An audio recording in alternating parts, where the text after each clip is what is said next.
This topic is translating a sentence into a multi-step equation.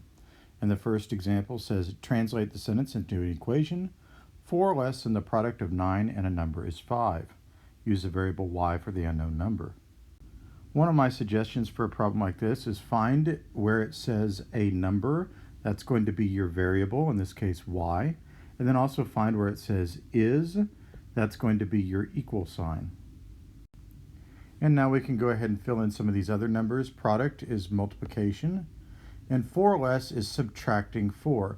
If you want to find 4 less than something, you have to take away 4 from it.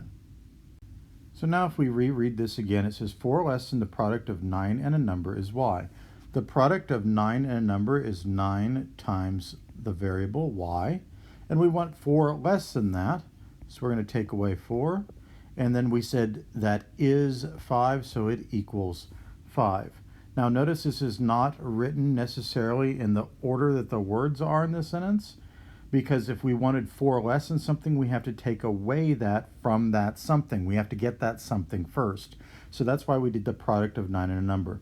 You can write the product of 9 and a number as 9 times y or just 9y. Another example, this time we're going to use x for our variable. And it says 3 times the sum of a number and 8 is equal to 9. So a number is going to be x, and in this case it doesn't say is, it just says is equal to, so that is your equal sign.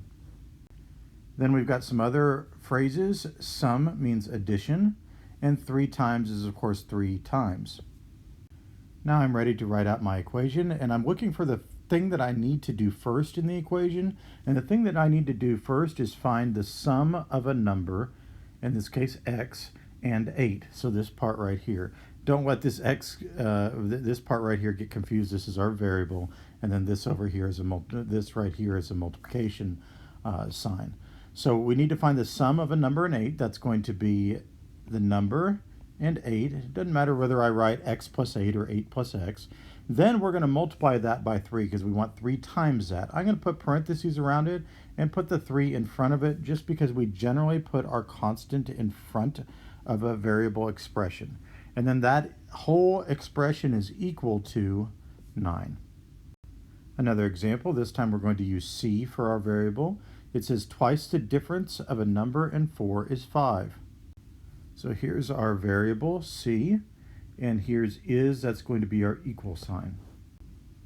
Difference means the answer to a subtraction problem, and twice means multiplying by 2.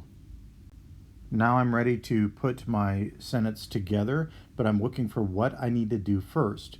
The first thing I need to do is find the difference of a number and 4, this part right here, the difference of a number and 4. And to find the difference of a number and 4, I'm going to take that number and I'm going to subtract 4. That's how far apart that number and 4 are. Then I need to find twice that difference, which means I need to multiply this by 2. I'm going to put the 2 in front of it, and that answer is equal to 5. And one more example, this time using x. It says 3 more than the quotient of a number and 5 is equal to 6. Of a number, that's going to be my variable x, and is equal to is going to be my equal sign. Quotient is the answer to a division problem. And when we say 3 more than something, we are adding 3. So let's find the part that I need to do first. The part I need to do first is find the quotient of a number and 5. So I'm going to take my number x, and I'm going to divide that by 5. That gives me the quotient, the answer to the division problem, between the number and 5. Then I need to take this expression, and I need to add 3. Because I want 3 more than that. I could have put plus 3 before it or after, it didn't really matter. And then that is equal to 6.